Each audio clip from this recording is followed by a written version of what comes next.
ماشاءالله چه نازه. اما هنوز من از شما دلخورم خاله. چرا پسرم؟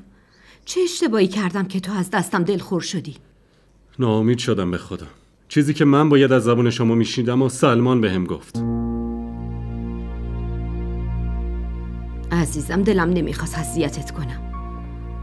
تا الانم کلی برامون زحمت کشیدی. خاله جان شما به من میگین پسرم، پس چرا حس میکنین که مزاحم منین؟ یه مادر هیچ وقت مزاحم پسرش نیست.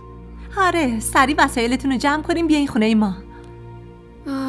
نه تبسم، نمیخوایم تو دست و پاتون باشیم. همین که گفتی کلی ارزش داره. اما آبجی خواهرها هیچ وقت مایه زحمت داداششون نیستن.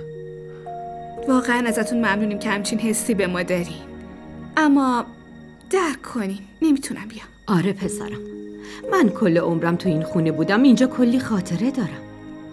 دوست دارم بقیه عمرم هم همینجا سر کنم دیگه. اما خب میخوام بهم یه قولی بدی. شما دستور بده خاله جان. ازتون خواهش میکنم بعد مرگ من لطفاً مراقب رومینا و دختراش باشی. خدا میدونه بعد مردن من سلمان چه بلایی سرشون میاره. اصلا نیاز نیست نگران باشین خاله. بی خود که آبجی صداش نمیکنه. واقعا این خواهرم میمونه. بعدش هم کجا میخواین برین؟ به امید خدا 100 سال زنده باشین.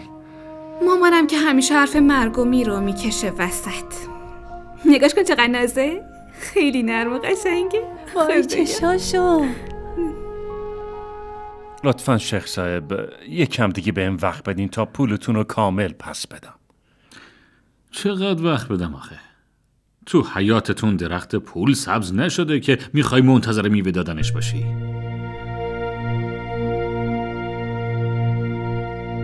میدونم که این پول خیلی زیادیه و بعید میدونم که بتونی به این زودی پسش بدی. برادر من، بهتره که از این خونه برین و زودتر خالیش کنین. نه شیخ صاحب این کار رو با هم نکنین. بهتون قول میدم خودم خونه رو بفروشم و پولتون رو بهتون پس بدم، اما مطمئن باشین پولتون رو پس میدم. میدونم سلمان، میدونم نیتت بد نیست و نمیخوای و خدای نکرده پول من رو بخوری. اگه پول کمی بود اصلا مهم نبود ولش میکردم، اما 15 میلیونه. اما شیخ صاحب حتما یه راهی برای حل کردن این مسئله هست. آره شقایق یه راهی هست، البته اگه سلمان قبول کنه.